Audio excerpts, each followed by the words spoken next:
Hello again, everyone. Hope you're well on this Tuesday afternoon. It is 84 degrees showing right now out there, and 84 degrees feels like a cold front compared to what we have been having. So I'm okay with 84, man. I can deal with that. Several things to cover today. I have a terrific passage I will share with you towards the end of the video, so stay tuned for that. It's a good one. Absolutely no, not, never, not. Just not. I'm going to go into that here in a minute, okay? Something I saw earlier in updates. But before that, real quick, couple of things. A positive thing, I did see where the Trump administration is considering an executive order to ban mail-in voting. Now, I don't know if they're able to do that. I hope they can. But I would think those might be more of a state thing. I don't know. But if they can stop mail-in voting, yes. It's the most ridiculous thing I've ever heard of. So it shouldn't be allowed. You know, when you vote, it should be on a certain day. You remember like it used to be? You went on a Tuesday and you had 7 a.m. to 7 p.m. to do it. That's it. There's none of this early crap. There's none of this mail-in voting. Now, if you are military or you're going to be out of the country, you can file for and request a absentee ballot. You can do that. We've done that before. But this wholesale mail-in voting, no. I mean, this is asking for trouble. It's asking for fraud, in my opinion. All right, Hurricane Aaron. It doesn't look like it's going to like go over land, hit land, and just keep going. It looks like it's going to just kind of go right up the coast and just kind of buffet if that's a word. I don't know, is that a word? Just kind of spiral up the coast here and cause some damage. But North Carolina, the Outer Banks, a lot of that has been evacuated, actually. A lot of beaches along the East Coast, north and south, have been closed because of the storm surge and the threat of the riptides, or people being out there and they get caught in a riptide and get carried out to sea. So don't want that. So, and that's a real danger as it is, but I guess more so during this kind of storm. So we'll keep an eye on Aaron, but looks like he could do some damage, even though it's not going to make landfall, or it doesn't look like it's going to make landfall. Hopefully it does not. All right, the latest from the peace efforts in Eastern Europe, it looks like, as far as the White House reported that two things.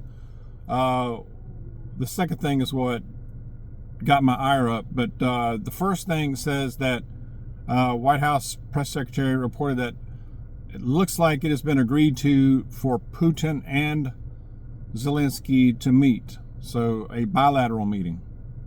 When and where? I don't think we had details on that. Is it even going to happen? I don't know. But that's the report. Hey, hopefully it does. The White House press secretary also reported that they do not rule out deploying U.S. airmen and aircraft to Ukraine, deferring to Trump's comments during the summit on yesterday on supporting Ukraine. What Trump said was, quote unquote, we could be supporting them with things by air, quote unquote, with things by air, meaning it could be troops, airmen, aircraft. Also, he said, we will be involved. We will be involved. He's referring to Article 5 like protections that they are working out, where they would offer protection. NATO would treat Ukraine like a NATO country, even though it's not technically in NATO, and would offer protections against any further invasion by Russia. That means using United States troops on the ground, boots on the ground in Ukraine, fighting against Russia. I mean, that's what they said. That's a big hell to the no. No. How many ways and times can we say it? There needs to be a lot of pressure, pushback on this, because this cannot happen. I mean, and I saw where Marjorie Taylor Greene was even speaking out about this, and she made a distinction. She's like, "Hey, let me first say, we hope, we support the peace efforts by Trump, and I hope it's successful. It'd be great. It's a win-win for everybody if it is successful. However, do not agree with a guarantee that we would provide our troops, our service members on the ground there. No, it's not worth one life. Why are we involved? The Americans didn't vote for foreign wars. We don't want that. The overwhelming majority do not want that. I mean, like billions, hundreds of billions of dollars have been sent to them, to the Ukraine. I mean, that alone angers us. The people are pissed. And now you want to talk about things from the air? That means troops, aircraft. No telling what else. I mean, Americans, we didn't vote for that. We're looking at our daily lives. Like Marjorie Taylor Greene said, she says, Americans are looking at their daily lives.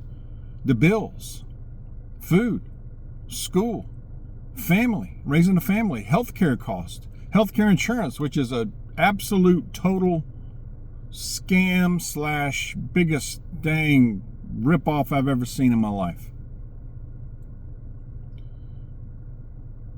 Bills, rent.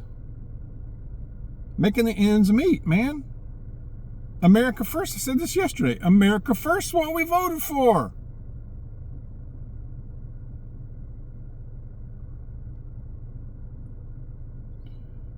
No further funding. No troops. I mean, the country's in $37 trillion of debt and counting fast every second. Just say no. That's what I say. That's what a lot of Americans would say. I would think most agree. Again, broker the peace. Yes, by all means. Knock it out. Don't go to war over it. I mean, we got enough issues here. More than enough. Economy, crime, corruption. Just to name a few. Visitors, the newcomers, plenty of newcomers are in here by the millions still. What's going to happen there? What are they up to? So there's a lot of threats as it is. Why put that out there? For Ukraine?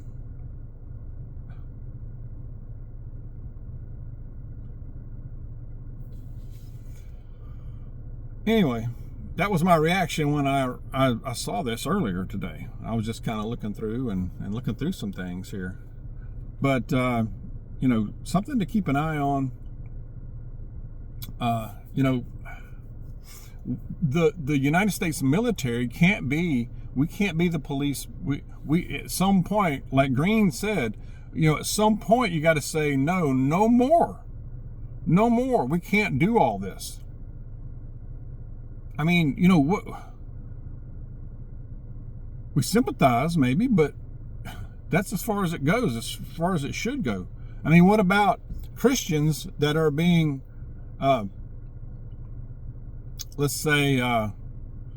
Christians that are being attacked in Africa and eliminated? What, we're going to send troops there? No, we're not sending troops there. there's a lot of other hot spots in this world.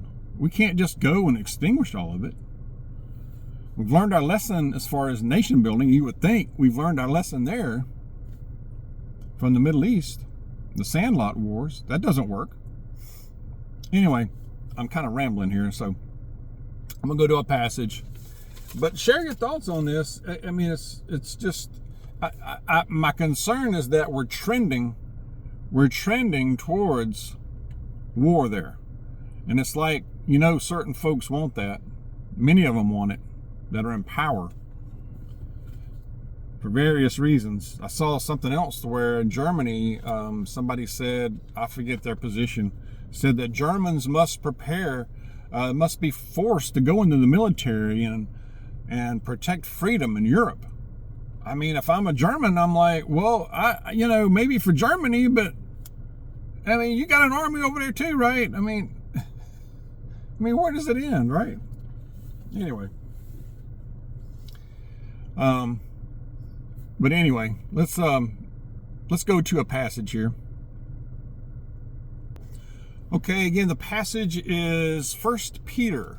We are in 1 Peter chapter 5, verse 8. I'm going to back up and start at 6. So verse 6. It's hard for me just to read one verse, y'all. I'm just that way. Y'all know this. All right.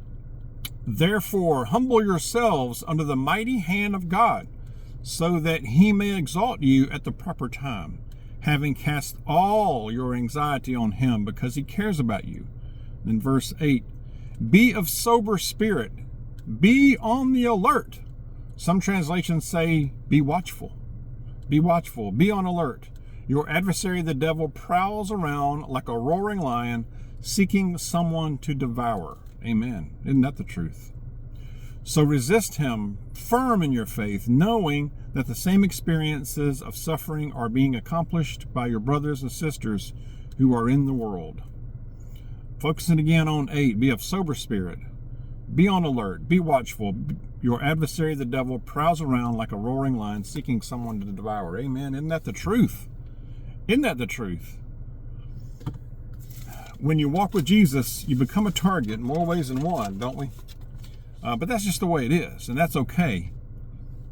I welcome it. I welcome it, definitely. I believe that we're seeing a bit of a falling away. Is it the great falling away that the Bible talks about? Perhaps. But it seems like a lot of folks are. They're strung out. They're on drugs, addiction. It seems like their mind has been altered. But let's not let that deter us or derail us. Don't let it. Focus. Keep our focus on Jesus. And let's encourage one another. Let's help out one another and love one another. Again, stay close to Jesus. God bless you. I'll see you soon.